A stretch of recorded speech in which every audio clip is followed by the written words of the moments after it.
Guys, saat gue tahu HP ini dibanderol dengan harga 5 jutaan aja, asli, gue bisa bilang HP ini tuh gokil banget. Yes, jadi gak kerasa udah sekitar 6 bulan lalu gue dikejutin sama Vivo V27 5G.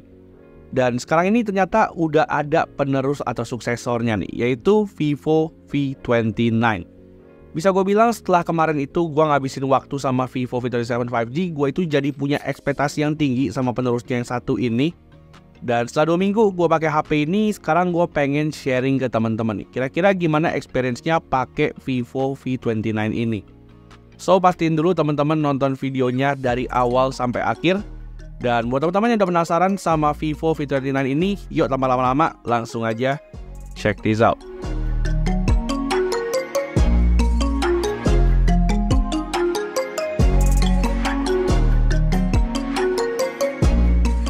Alright, first of all seperti biasa gue bakal bahas HP ini dari desainnya dulu nih. Dimana kalau 6 bulan lalu gue bilang Vivo V27 5G ini punya desain yang keren banget, kayaknya kali ini gue harus kasih 2 jempol deh untuk desainnya si Vivo V29.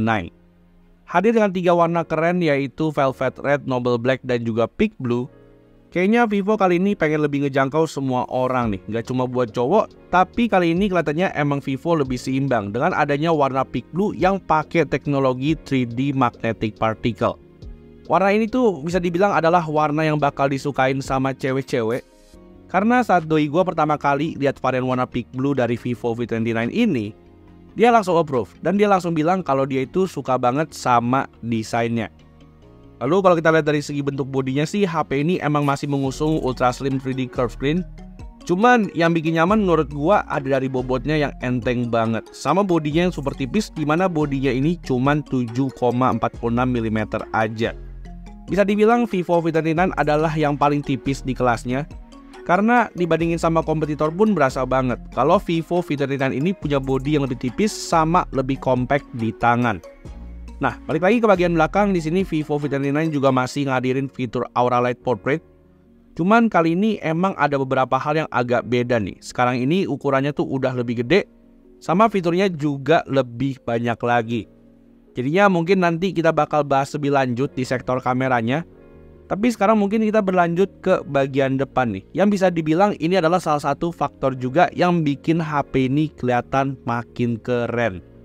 Yes, seperti tadi di awal gue bilang, HP ini tuh mengusung desain 3D curve screen, yang dimana menurut gue desain layar curve ini tuh bikin HP ini jadi berasa makin premium nih. Pokoknya jadi berasa kayak beneran flagship lah. Dari segi spesifikasinya pun menurut gue juga udah cakep banget, dimana HP itu memakai layar berukuran 6,78 inch 3D curve screen. Serta untuk panelnya sendiri, HP ini tuh udah mendukung 1.5K AMOLED 120Hz serta HDR10+ dan juga DCI P3. Gak lupa juga HP ini juga ada fitur Instant Touch Sample Rate yang bisa sampai 1000Hz. Dan intinya sih dipakai untuk nonton, layarnya ini tuh menurut gue udah tajam dan juga nyaman banget di mata. Meskipun gue bisa bilang ada satu kekurangan juga yang sebenarnya agak gue sayangkan dari HP yang satu ini, dimana meskipun layar Vivo V29 ini tuh menawarkan kualitas layar yang cukup imersif, namun sayangnya HP yang satu ini masih dibekali sama setup mono speaker aja. Jadinya sih gue berharap di generasi selanjutnya mungkin Vivo bisa kasih setup stereo speaker. Tapi terlepas dari itu semua, menurut gue kualitas audio dari HP ini udah cukup oke kok. Meskipun dari setupnya HP ini tuh belum pakai setup stereo speaker.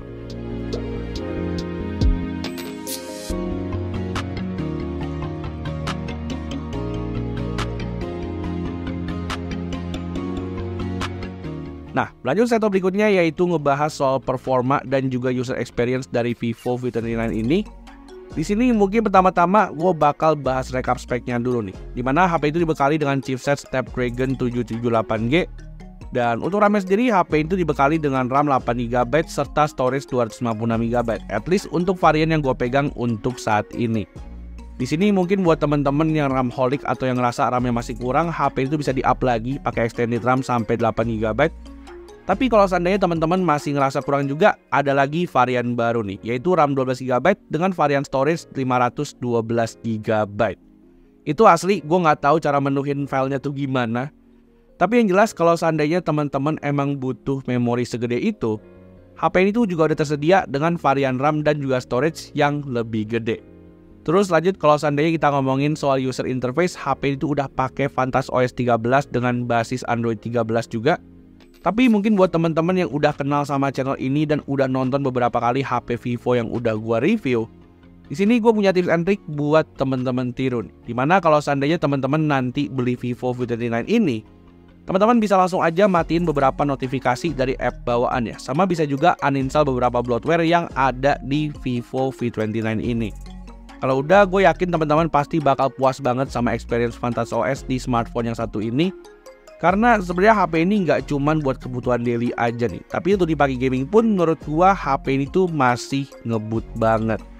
Yes, di sini sepanjang 2 minggu terakhir gue udah cobain experience gaming pakai Vivo V29 ini. Tapi sebelum kita lanjut ngebahas tentang performa gamingnya, gue pengen ngelurusin dulu nih. Pasti banyak juga dari teman-teman yang mikir kalau V27 5G itu lebih kenceng ketimbang Vivo V29. Well, kalau kita lihat dari segi benchmark, emang Dimensity 7200 tuh emang punya benchmark yang lebih tinggi ketimbang Snapdragon 778G. Tapi ternyata buat di real life untuk main game seberat Genshin Impact, gue bisa bilang Vivo V29 itu menawarkan performa yang lebih stabil dan juga lebih adem nih, timbang yang ada di Vivo V27 5G. Di sini gue udah geber HP ini di setelan medium 60 fps. HP itu bisa dapetin frame rate di antara 35 sampai 50 fps selama sekitar 1 jam. Dan bisa dibilang cooling sistemnya yang namanya panjang banget, yaitu Ultra Large Vapor Chamber Bionic cooling sistemnya ini tuh ternyata bekerja dengan baik nih. Terbukti dengan gue main Genshin Impact selama 1 jam, tapi suhunya tuh cuma mentok sampai 42 derajat aja.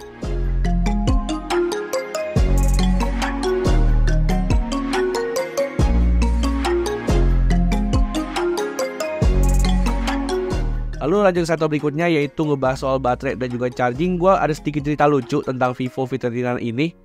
Karena pada awalnya gue nggak tahu kalau HP itu ternyata punya baterai dengan ukuran 4600 mAh. Jadi di sini mungkin teman-teman bisa lihat ukuran HP itu emang tipis banget. Makanya pas pertama kali gue pegang V29 ini, gue langsung mikir HP ini tuh kayaknya punya baterai yang ukurannya kecil. Tapi ternyata gue salah, HP itu punya baterai berukuran 4600 mAh yang bisa awet 1 harian penuh. Dan jujur gue puas banget ya sama baterai 4600 mAh di HP ini, karena daya tahan baterainya itu menurut gue di atas rata-rata HP dengan kapasitas yang sama. Jadi di sini gue udah coba HP ini untuk kebutuhan sehari-hari seperti untuk foto-foto atau untuk main game. Dan untuk SOT-nya pun gue overall bisa dibilang ini dapat SOT yang cukup bagus ya, yaitu sekitar 5-6 jam. Untuk pemakaiannya bisa dibilang lumayan intens. Lalu kalau untuk kemampuan chargingnya sendiri, HP itu juga ada mendukung kemampuan charging 80 watt flash charge, yang dimana gue sukanya ini tuh langsung tersedia di dalam paket pembeliannya ya. Jadi teman-teman tuh udah nggak perlu lagi untuk nyari-nyari charger baru. Dan untuk ngecas HP ini pun juga bisa dibilang speednya mantep banget. 0 ke 50 HP ini cuma butuh 18 menit, dan 0 ke 100 HP ini tuh butuh 40 menit aja.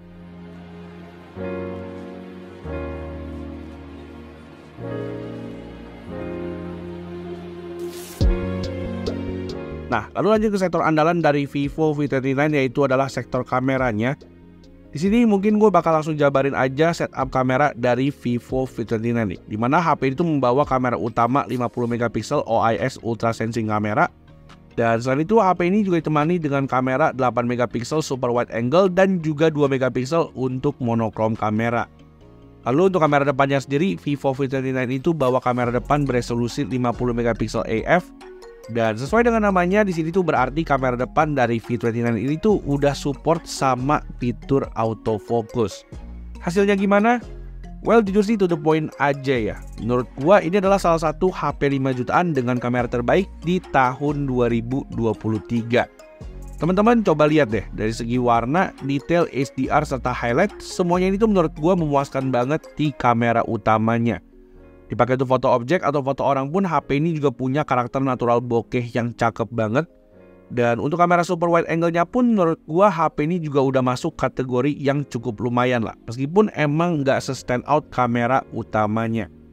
Nah, lalu untuk kamera depannya kali ini juga menurut gua kamera 50 megapiksel AF group fotonya ini tuh bikin hasil foto jadi oke banget. Karena di sini teman-teman gak cuman bisa pakai foto untuk sendiri nih, tapi untuk foto berdua, bertiga, atau berempat, HP ini tuh punya angle yang lebar banget.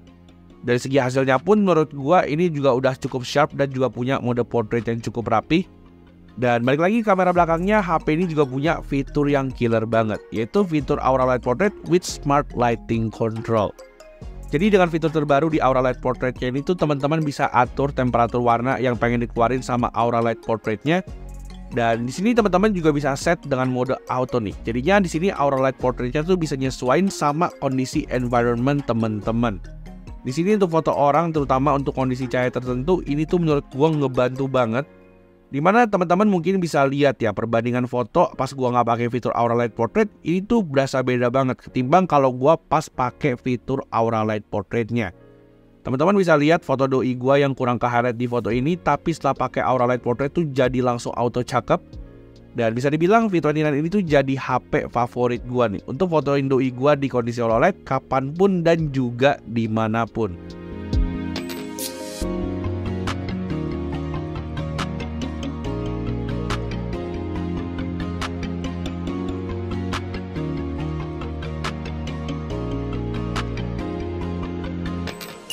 Nah, lalu di sini yang gue coba nggak cuman fotografinya aja, tapi videografinya pun HP ini juga punya hasil yang oke banget. Dimana teman-teman mungkin bisa lihat aja sampel video berikut ya. Gue pakai resolusi 4K 30fps dan HP itu punya stabilisasi yang stabil banget. Di sini juga teman-teman bisa lihat stabilisasinya tuh minim jitter. Dan kalau saya teman-teman masih ngerasa kurang, ada juga fitur Ultra Stable Video nih yang bisa nge-record di 1080p 60fps dengan hasil yang smooth banget. Buat video di kondisi low light pun juga udah aman banget karena HP ini ada fitur Super Night Video. Dan intinya untuk semua kondisi HP ini bisa diandelin lah, baik dari sektor fotografi ataupun sektor videografinya. So guys, jadi ini adalah sampel recording dari Vivo V29 5G.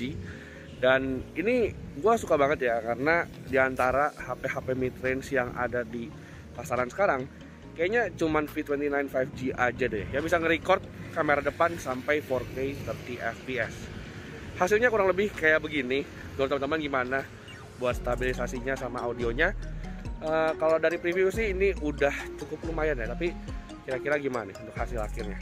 Soalnya teman-teman bisa nanya sendiri ya, kira-kira gimana untuk hasilnya. Thank you. Nah, lalu setelah kita ngebahas semua aspek yang ada di V29 ini, sekarang kita lanjut ke sektor terakhir, yaitu ngebahas soal harga dan juga kesimpulannya. Di sini pertama-tama gue pengen kasih apresiasi dulu nih, karena harga dari V29 ini tuh ternyata nggak naik ketimbang Vivo V27 5G. HP ini tuh masih sama harganya, yaitu dijual dari 5.999.000 untuk yang varian base modelnya. Dan menurut gue harga segini tuh HP ini bisa dibilang worth it banget ya. Dengan harga segini menurut gua V29 ini tuh layak banget buat teman-teman beli. Karena dengan harga yang masih sama kayak Vivo V27 5G, teman-teman bisa dibilang dapat upgrade yang cukup banyak nih, seperti dari sektor kamera, performa yang lebih stabil, charger yang lebih cepat, dan juga fitur Aura Light Portrait yang bisa dikontrol. Lalu buat teman-teman yang nanyain soal NFC, di sini juga teman-teman tenang aja karena HP ini masih ada fitur NFC multifunctions. Dan kali ini Vivo V29 juga hadir dengan IP rating nih, dimana HP ini support IP54 yang merupakan dust and water splash resistant. Jadinya untuk kesimpulannya sih menurut gua HP ini bakal cocok banget buat teman-teman yang cari HP yang super stylish dan juga punya kamera yang ciamik. Dan mungkin buat teman-teman yang pengen beli HP ini, gue bisa langsung arahin aja teman-teman ke official store Vivo di Tokopedia ya, yang linknya udah gua taruh juga di kolom deskripsi. So palingan segitu dulu aja video review kita untuk review lengkap dari Vivo V29 ini. Like kalau teman-teman suka dengan video ini, dan jangan lupa juga untuk subscribe channel ini. Dan seperti biasa, kita jumpa lagi di video selanjutnya. Bye bye.